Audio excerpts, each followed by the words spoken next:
যদি ইসলামী রাজনীতি নিয়ে কেউ কোনো কথা বলতে চায়, জিভ টেনে ছিঁড়ে ফেলে দেওয়া হবে। ভাড়াটিয়া হিসেবে থাকি না এই দেশে। এবার সময় এসেছে একটা বিপ্লবের আর একটা ইনকিলাবের।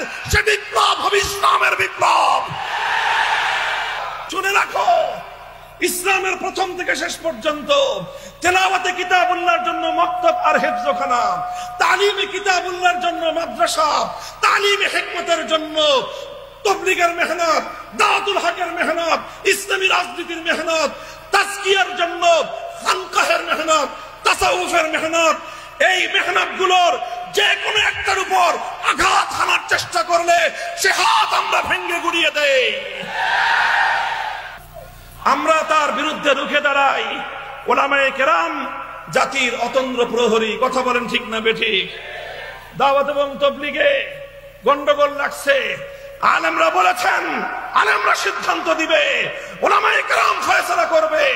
কারো ইজারাদারিতে দাওয়াত এবং তাবলীগের মেহনত ছাড়া হবে না।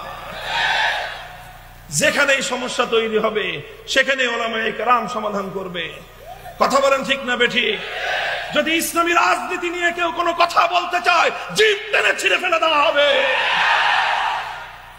ভাড়াটিয়া হিসেবে থাকি না এই দেশে। এই দেশটা 1947 সালে ভাগ বাটোয়ারার সময় আমাদের ভাগে পড়ছে। তোমরা বেশি পাইছো, আমরা কম পাইছি, ঠকছি। তখন ঠকার পরে যেটুক আছে এটুক পিওর আমাদের।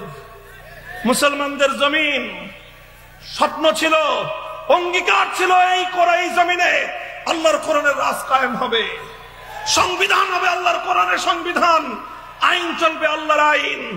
24 বছর পর্যন্ত পশ্চিম পাকিস্তানি স্বৈরাচারেরা গাদ্দারি করেছে। 71 সাল থেকে 2024 সাল 54 বছর পর্যন্ত আমার বাংলাদেশের স্বদেশী শাসক গোষ্ঠী গাদ্দারি করেছে। 78 বছর পর্যন্ত বিশ্বাসঘাতকতা দেখেছি।